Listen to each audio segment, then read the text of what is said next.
E aí, bem-vindo de volta ao nosso curso de Filosofia e Sociologia para o Enem, outros vestibulares e também para a vida, né? Porque afinal de contas, como sempre vou dizer aqui, nem só de marca X escrever redação pode viver um ser humano. Pois bem, neste vídeo, que é o nosso segundo vídeo do curso de Filosofia para o Exame Nacional do Ensino Médio, outros vestibulares e também para pensar a vida, nós vamos tratar da transição da consciência mítica para o pensamento filosófico, ou ainda as origens da filosofia, ou ainda do mito ao logos. Pois é, dependendo do material que você está utilizando, você vai ter uma ou outra definição aí e tal. Então é importante saber que no final das contas, o conteúdo abordado, independente dessa titulação, se é uma titulação que está entre essas que eu mencionei aqui ou algo parecido, se está tratando efetivamente do surgimento do pensamento filosófico, do nascimento da filosofia. Então, já se inscreveu no canal, já tocou lá no sininho para receber notificação, né? Pois bem, deixe seu comentário, distribua esse link, esse vídeo nos grupos de estudo que você tem, espalhe a palavra. Então, sem mais delongas, vamos começar. Vê só. Primeira coisa que você tem que ter em mente é que o pensamento filosófico de qualquer povo, qualquer reflexão produzida por qualquer povo, está inevitavelmente ligada ao contexto histórico. A produção do pensamento humano, essa produção, ela é estabelecida, ela é desenvolvida a partir de situações que têm a ver com o tempo e o espaço, ou seja, a época em que se vive, os desafios que essa época apresentava para quem estava nela vivendo e também o lugar. Então, a relação entre tempo e espaço, e aí a aproximação da filosofia com a história, a relação entre tempo, espaço e também com a geografia no final das contas, faz com que a gente consiga entender melhor por que é que determinadas formas de pensar elas foram desenvolvidas. Então é importante que você tenha isso em mente, porque isso auxilia e muito na hora em que você estiver estudando o conjunto de ideias desenvolvido por uma pensadora, por um pensador. O que levou aqueles indivíduos a pensarem daquela maneira, a desenvolverem aquele conjunto de ideias, a abordarem, a criarem determinados conceitos. Esse é um ponto fundamental. Sabendo disso, para a gente entender o surgimento da filosofia, essa filosofia ocidental e especificamente grega, a gente precisa ter em mente que não foi a filosofia a primeira forma de tentar entender o mundo e tentar entender, compreender o indivíduo no mundo e o indivíduo se relacionando com as outras pessoas. Pois é, e com o mundo também. A primeira foi a mitologia. Pois é, então, mito é uma palavra que anda muito em voga na sociedade brasileira nos últimos tempos. Pois bem, não é a utilização política dessa palavra que nós vamos abordar nesse vídeo. Isso é para um outro vídeo. Nesse momento a gente vai ficar no sentido inicial da palavra. Então, mito diz respeito a narrar, a contar. E mitologia seria o conhecimento dessas narrativas, narrativas essas que procuraram construir uma reflexão, um entendimento, um lugar para as pessoas que estavam em um mundo que era muito maior do que elas conseguiam entender. Então, vamos pensar através de exemplos. Lembra quando você era criança? E aí, de repente, você ouvia o barulho do trovão e você se tremia todinho, debaixo do lençol, debaixo da coberta, ou então saia na carreira para o quarto dos seus pais e tal. Pronto. Imagine que se a você não fosse dada a explicação do que vem a ser esse som, talvez você pensasse que era um monstro, como você provavelmente deve ter pensado, que o céu estava caindo sobre sua cabeça. Pois é, essa tentativa de ordenar aquilo que o mundo apresenta foi o que levou à criação, à elaboração dessas narrativas. E nessas narrativas, esses fenômenos da natureza, eles são personificados em divindades. E essas divindades, elas têm vontades, elas têm desejos, elas têm anseios, assim como nós seres humanos. Então você vai encontrar nessas narrativas antigas divindades que personificam o trovão, o raio, a ventania, por que acontece, se explica por que é que acontece terremoto, por que a plantação ela não foi da maneira que se esperava, por que está chovendo muito, e por que no final das contas as pessoas morriam. Então, as mitologias são as primeiras tentativas humanas de explicar por que é que as coisas acontecem, explicar a origem do universo, explicar a origem dos seres que estão no universo e entender, inclusive, o que é que acontece na vida de cada uma das pessoas. De maneira que você vai ter as explicações mitológicas para acontecimentos históricos dos povos que têm essas narrativas. Tipo, pensando no caso grego, a Guerra de Troia, ela tem a justificativa histórica, mas ela também tem a explicativa mitológica, a partir das necessidades, dos interesses, dos conflitos de interesses de divindades. Uma guerra começava, a guerra alterava o seu andamento e uma guerra também acabava. Então, as mitologias, elas trazem essa potencialidade de explicação de sentido, garantindo para os indivíduos o entendimento do lugar que eles ocupam em um universo que é muito maior do que eles conseguem compreender. Logo, a mitologia, ela deve ser entendida como aquele conjunto de narrativas que procura explicar a origem do universo, dar um sentido para aquilo que acontece e também oferecer modelos de comportamento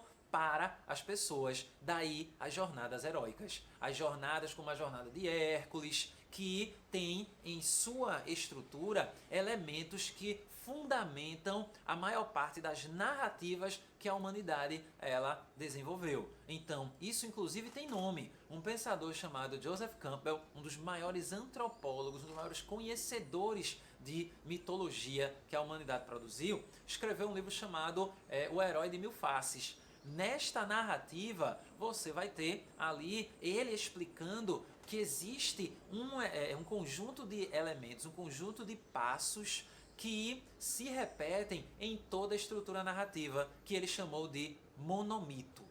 Esse monomito, ou essa jornada heróica, ela tem 12 passos fundamentais, que podem aparecer os 12 nas estruturas narrativas e pode aparecer um ou outro e de repente uma ordem, um passo ou outro ser alterado. E é impressionante perceber como esses 12 passos, eles estão na maior parte das histórias que são contadas, para não dizer em todas as histórias que são contadas pela humanidade.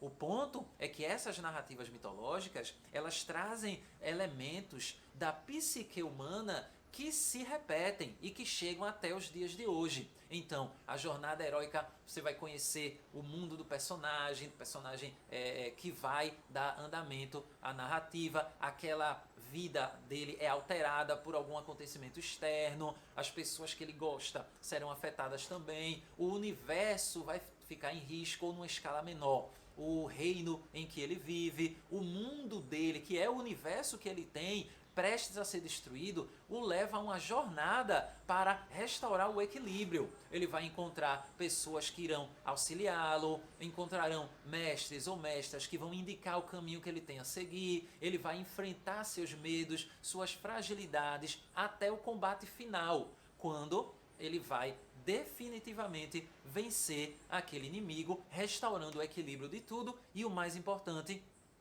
entendendo a si mesmo, compreendendo a si nesse processo, que é, quando você para pensar, isso pode ser aplicado inclusive na nossa vida nos dias de hoje. É como se nós vivêssemos uma jornada de uma vida inteira, que pode, uma vez que a gente presta atenção no que está acontecendo, nos levar a entender melhor, inclusive, o que nós queremos, aquilo que nós podemos realizar e aquilo que, de repente, não seja da nossa, por assim dizer, como se diz no popular, da nossa ossada, aquilo que diz respeito à nossa incapacidade. E esse processo de autoconhecimento aparece nessas estruturas narrativas. Vou deixar um link aí na descrição do vídeo com mais informações sobre essa jornada heróica, porque eu tô ligado que é instigante, até mesmo porque, quando você pensa em jornada heróica, ela está em todas as narrativas cinematográficas que você assistiu, desde que você tem memória e até hoje em seriado, telenovela, livro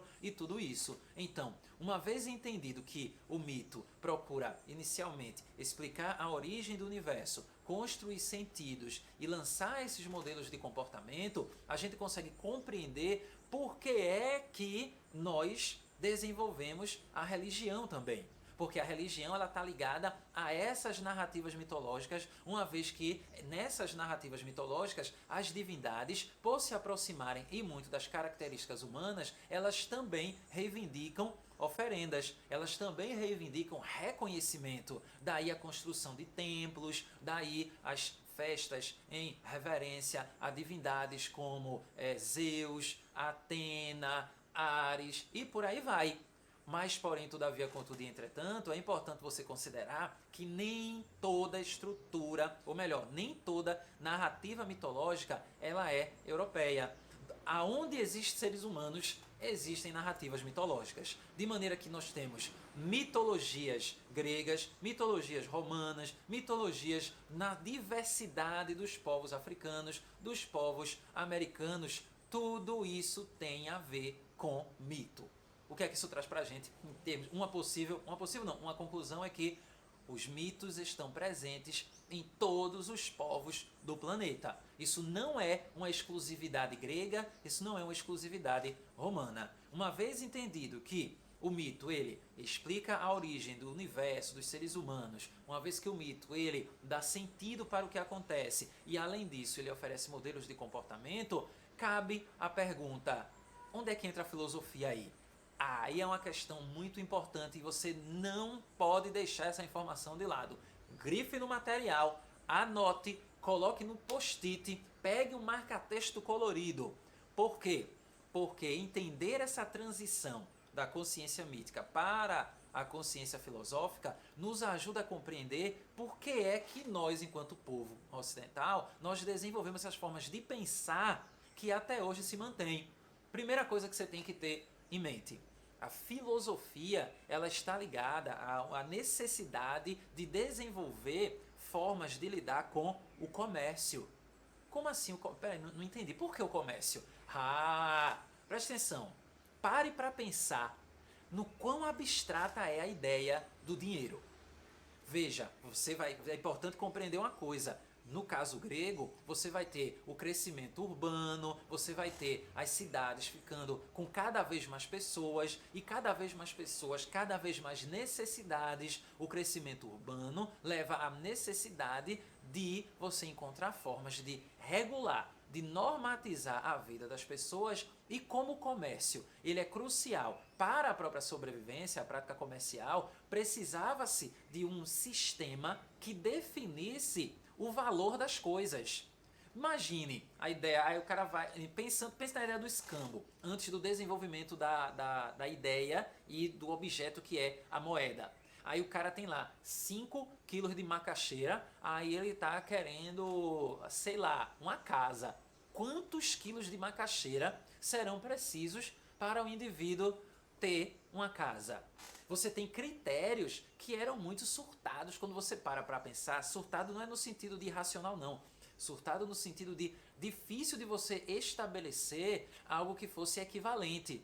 Daí a abstração. Então, o pensamento filosófico, entre outros aspectos, está ligado à necessidade de abstrair. Abstrair valores, abstrair como lidar com as necessidades humanas quando elas são tão imediatas que não dá para esperar as condições ideais, por assim dizer, de temperatura e pressão para que uma determinada divindade responda a perguntas como: eu devo ou não devo fazer a guerra?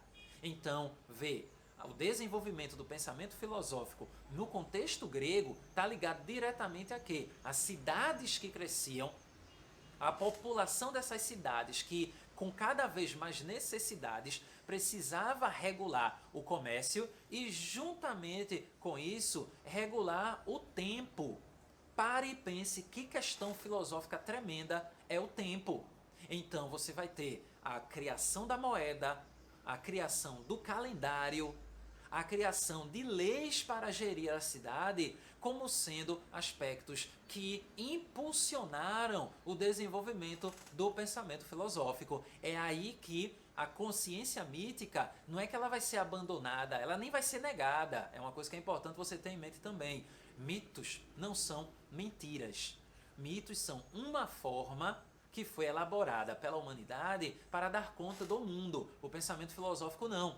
O pensamento filosófico não é explicativo tanto quanto o pensamento mítico. Por quê? Porque a tentativa de explicar o mundo vem acompanhada da atitude problematizadora sobre o próprio mundo e sobre a explicação que também foi dada. Então veja, dentro dessa relação entre mito e filosofia, será falsa toda a questão que afirmar que mitos são mentiras. Mitos são formas de lidar foi a primeira tentativa humana de lidar com questões existenciais, buscando origens, sentidos e estabelecendo também modelos, tentando responder à pergunta do como agir. O pensamento filosófico, ele aparece movido por necessidades que estão ligadas a condições materiais de existência. Necessidades ligadas a condições materiais de existência que levaram à abstração. Abstração essa que vai elaborar o conceito de dinheiro e vai estabelecer um critério para isso, porque aí você vai ter o surgimento da moeda. E, além disso, a regulação do calendário para dar conta dos prazos, da temporalidade e, além disso, a necessidade de tomar decisões quando você tem tantos interesses conflitantes na realidade de uma cidade. Então, o pensamento filosófico, ele se desenvolve neste processo aí que está atrelado ao tempo em que aqueles indivíduos, em que os gregos eles viviam, e não apenas o tempo que eles viviam, mas as condições materiais que eles estavam a ter que lidar e também com o próprio local em que eles estavam inseridos, como quando você vai pensar na situação da cidade de Atenas, ela é geograficamente, ela é uma saída, ela tem uma saída que é marítima. Então, quanto mais se viaja, mais reflexões mais reflexões são desenvolvidas. Então, quanto mais eu amplio os horizontes, maior é a minha capacidade, ou maior pode ser a minha capacidade de pensar sobre os valores que me sustentam. Então, aqueles elementos que compunham a narrativa mitológica, eles passam a não ser mais tão completos diante da inquietude humana para responder questões de ordem prática, como regular a vida, como estabelecer, como desenvolver um sistema métrico, como atribuir valor àquilo que é produzido. E isso tudo vai dar origem ao pensamento filosófico. Porém, todavia, contudo e entretanto, não se deve reduzir também a filosofia a uma origem que é puramente pragmática. É para resolver uma questão ou outra atrelada à moeda, atrelada à regulação da vida pública. Não, porque você também vai ter a filosofia trazendo essas reflexões que procuravam ampliar aquilo e dar lugar a uma racionalidade que no mito não se encontrava presente. Lembre, as narrativas mitológicas, elas não se caracterizam pela sua racionalidade, mas o pensamento filosófico, sim. Então, o pensamento filosófico, ele vai buscar ao máximo essa racionalidade para responder perguntas que são perguntas existenciais que as narrativas mitológicas também tentaram responder. Tipo, qual é a matéria primordial de tudo? Como lidar com a mudança? As coisas mudam ou as coisas permanecem? Se há um elemento primordial para tudo, que elemento é esse? É aí que a gente chega nas primeiras escolas filosóficas. Pensar sobre as primeiras escolas filosóficas é você pensar sobre os primeiros pensadores, aqueles que primeiro foram registrados como aqueles que pensaram em questões fundamentais. E aí, na linha do tempo da história da filosofia ocidental, você vai ter os primeiros pensadores sendo classificados como pré-socráticos. E a utilização desse termo pré-socrático é referência ao pensador grego ateniense Sócrates. Sócrates é considerado o divisor de águas na história da filosofia. Mas antes de tratar de Sócrates, vamos entender esses pré-socráticos. Então, vamos lá. Primeira coisa, mesmo o termo sendo pré-socráticos, é importante você considerar que esses pensadores, eles conviveram, muitos deles conviveram com Sócrates. Então, pré-socráticos é uma referência que se condicionou, ou melhor, é uma categorização que se condicionou por causa da natureza da reflexão socrática, que estava ligada primordialmente a reflexões sobre o indivíduo, reflexões ligadas a como viver uma vida bem vivida, que a gente vai abordar quando tratar no vídeo sobre Sócrates. Esses pré-socráticos, aí você já tem uma subdivisão. Você vai ter os pré-socráticos filósofos da physis, ou filósofos da natureza, e você vai ter também os sofistas. Os filósofos da physis, ou filósofos da natureza, eles se caracterizaram por tentar responder uma pergunta fundamental. Qual é a matéria primordial de tudo? Qual é o elemento essencial de tudo? Qual é essa que eles, em grego, os gregos classificaram como arché? Essa arché, o que seria esse elemento primordial? Então, buscar a essência de tudo.